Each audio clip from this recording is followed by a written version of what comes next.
things on television in the last 3 decades. Despite umpteen repeats, it still pulls in consistently high ratings. Now that it's going on video, it should become a bestseller as well. James Desborough, Channel 1, Lambeth. We'll do another one. So that shot there, I'll tell you, we're going to come round. Go on then, off, don't they? Yeah. Did you actually remember saying any of this? We used to charge about the countryside while on location. Once we were on a rail track worker's trolley and we had to pump our handle up and down to make it move while we were being traced by the train. That's right. Yeah? That's true. The Royal Train, that was. Hello, look at this. Oh, that's lovely, You've got yeah? trouble now. No, we're okay. Happy?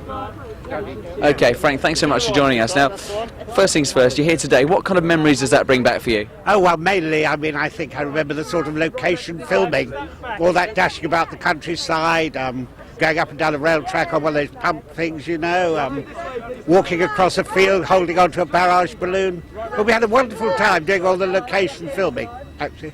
With all these chaps here, does it bring back memories? I mean, would you like to don the old vicar's outfit again? Well, I wouldn't mind, but of course I have been promoted since then. I did another series for Jimmy and David called You Rang Me Lord, where I was actually a bishop. So I really feel, you know, going back to being a vicar would be a bit of a come down. But I could play an archbishop now, I suppose. Do you still get recognised in the street? I do, actually, yes. I'm even occasionally recognised from, well, certainly from Dad's Army, yes. I mean, it was 30 years ago. How does that make you feel? Well, it makes me feel I'm still young, doesn't it? Because I'm, you know, if I still look the same as I did 20 years ago, it's not bad, is it? Why is it that this show has survived the test of time?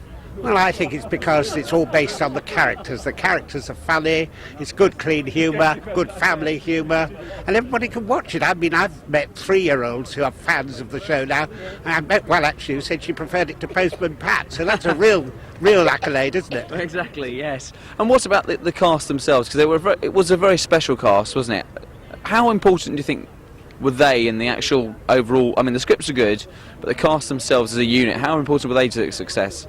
Oh, well, they're very important to it. I mean, I just think it was marvellously cast. Wonderful set of characters. I mean, you really couldn't ask for better people than Arthur Lowe, John the Measurer, Clive Dunn, then Bill Pertwee shouting about the place, dear Teddy Sinclair as the verger and so on, Ian Lavender, the stupid boy, and lovely Jimmy Beck. I mean, it was a wonderful cast. Do you miss any of them? Well, yes, of course, yes. I mean, because we really sort of became a family in a way, and yeah, I do. I mean, but still we get together, those of us who still survive, and some of the widows of those who sadly are no longer with us, and it's good to reunite again, yeah. Because of the nature of the show and because of obviously the scripts and the team who wrote it, do you think there'll ever be a show like it again on TV? Well, I suppose there might be one like it, but I don't think there'll ever be another Dad's Army. It was a one-off, and it was a wonderful one-off to be part of. Lovely, thank you. Thanks for your time. Have a Thank lovely you. day. Thank you. Great.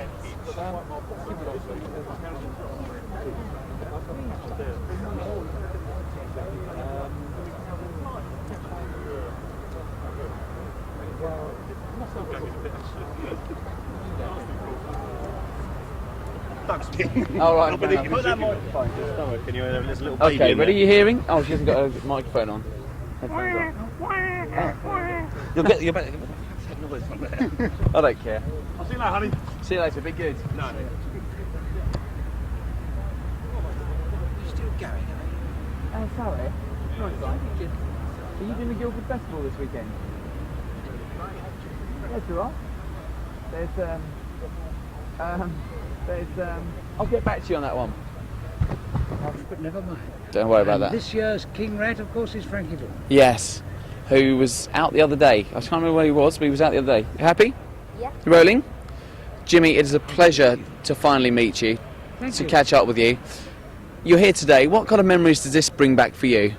Well, it brings back all sorts of wonderful memories. We had a great 9.5 years, but the strange thing is 25 years ago, we all came down here, the whole platoon, when everybody was alive, in Jones's van, and exactly the same thing happened with the hundreds of photographers, and now it's 25 years later. I've got a feeling of deja vu, but it's wonderful to see them all. Not many of us left, you know. No, but the show still's going strong, and of course the show is renowned for these catchlines. Don't panic. I'm terribly sorry, Mr. Captain Mannering, and Pike, you stupid boy. Stupid boy. Yes. Where did those catchphrases come from? Stupid boy I've just told by somebody else, when I was a boy, I had a terrible school report, and my father said to me, "This is awful. You've got to have some qualifications." I said, "I don't need any qualifications. I'm going to be a famous film star or a great comedian." And he looked at me and said, "You stupid boy." And he frequently said, that was it. The catchphrase, "They don't like it up 'em," was when I was in the army, proper army. Don't panic. Where did that come from? I don't know where that sort of just crept in. But "they don't like it up 'em" was the bayonet drill. You don't like it up 'em, you know. You do not like it up 'em. Who does? Well, indeed, yes. What about the magic of the show? Where does that come from? I mean, why is it that it's caught the imagination of so many millions? Well, because everybody can identify. Kids, old people, middle-aged people, younger people. It's true. Truth. Britain's finest hour. And they're all those funny, quirky British characters. Even today you'll meet Mannerings, I bet. You go and, you know, they don't have bank managers anymore, they have chief executive change givers. But they're all around. And of course Hodges, Bill Hodges, who, the warden, who's played by Bill Pertwee, is everybody's dream. If you've been a greengrocer all your life and suddenly you get power and you got his white helmet, mate, I'm in charge of everything and everybody. You do what I tell you. Marvellous. It's amazing. A number of 60s shows have been turned into films and have been remade. Do you think if anyone redid Dad's Army, do you think they could do it justice? No, because the original people are gone. Once you hit something and it's real, it's like Dad's Army 2 and Dad's Army 3, it wouldn't work. No. We did a stage show, you know, big stage show, and we did a film. Columbia made a film, which I wasn't too happy with, because it wasn't right. It wasn't, when you turn a half-hour television series into an hour-and-a-half film, it never seems to work. And what about the rest of the world? I mean, they seem to have caught the imagination of it, even though it's a typically British series. Where do you think that comes from? Was it the lines? Was it? I mean, let's look at Dad's Army. What was it about the show? Was it the lines? Was it the script? Or was it the cast? It was everything. One of those rare things. The time was right, the cast was right, the script was right, and the idea was right. Very popular in Australia, New Zealand, and the Swedes. Don't tell me, the Swedes love it. And I have seen an episode of Dad's Army dubbed in Croatian. With Arthur going off, it's quite interesting. And have a lot of African countries, a lot of Middle Eastern countries, all over the world. Brilliant, lovely. Thank you, that's great. My pleasure. What are you up to now, Jimmy? Can I ask What you? am I up to? You're here today. What kind of memories does that bring back for you? Well, I've done all sorts of things here at the Imperial War Museum, so it's nice to always come back here and do something. And this was the obvious place to do this launch for this first day cover, you know, which is launched today on the 30th anniversary when the first programme went out on the 31st of January 1968. Amazing stuff, Dad's Army. It seems to have won fans throughout the world. What was the magic of the show? Well, I mean, it's watched now as it was then by a family audience. They knew they weren't going to hear any swear words, no aggressive innuendos. It was pure family viewing, and so therefore it's lasted.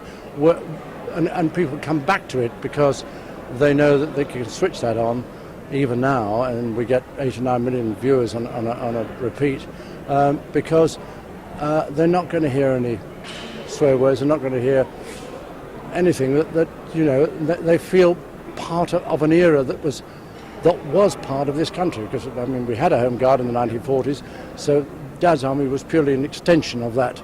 Of what was going on then, which was a great community in a small town like Wilmington-on-Sea, and people have forgotten communities now because that was the thing that built this country, communities.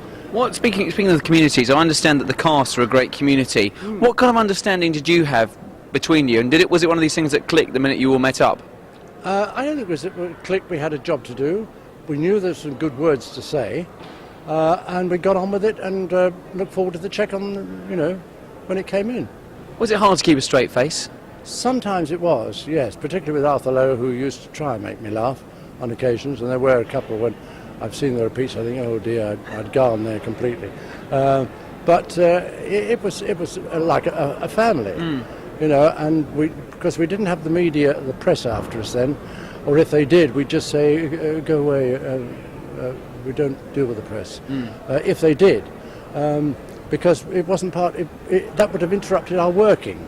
Now I feel very sorry for people who are in soaps and series because they've got the press there all the time. They can't move without it. Whereas we used to say, Arthur Lewis said, "Go away." That's all he said, "Go away. Nobody should talk to you." And we never did talk to the press. So that was wonderful. Final question: in terms of the show itself, what do you think has been the impact of the show on television, on comedy, on perhaps Britain itself? Well, I think it's shown that if the writing is good and the casting is good and the situation is funny, you don't have to be funny within a funny situation. And that's where it all falls down nowadays, where people are in a reasonably funny situation in a sitcom, and then they try to top it. They try to, gild it with some more laughs, which isn't necessary. Just play it absolutely straight. And that's it. I mean, and it's very aggressive now. It wasn't aggressive comedy. It was very gentle humour about a community who were going to stop Hitler's army from landing. They wouldn't have done, but in those days, I was alive in those days, and the Home Guard used to walk up the road, march up the road with their pikes and broomsticks, and we're going to stop Hitler's army from landing. And people believed them. Were great morale boosters, and I think that's exactly what we need now. Life has become so fast, so aggressive in every way. There's so much liberality around. You can swear as you like and go into a pub, and you take a lady into a pub and you hear at the other end of the bar people saying F this, F that. It's all gone. Something rather nice about this country has gone by the board, and that was in the 1940s. Exactly. It was in the 1940s. Everybody worked together as a community, and we're polite. People are not polite nowadays. We get people ring up and say, "Just hold on," instead of saying, "Excuse me, would you hold on?" It's a great shame, it's a tragedy. So do you think that's the appeal of it, that for half an hour nowadays, that's why it gets in such reason, you just switch off and switch to an age where you drifted away from this life, yeah? Absolutely, I think you're absolutely right, yes. Yeah, absolutely right. Yeah. Brilliant, Bill. Thanks very much for spending the time. Have a lovely day. Thanks for your cooperation.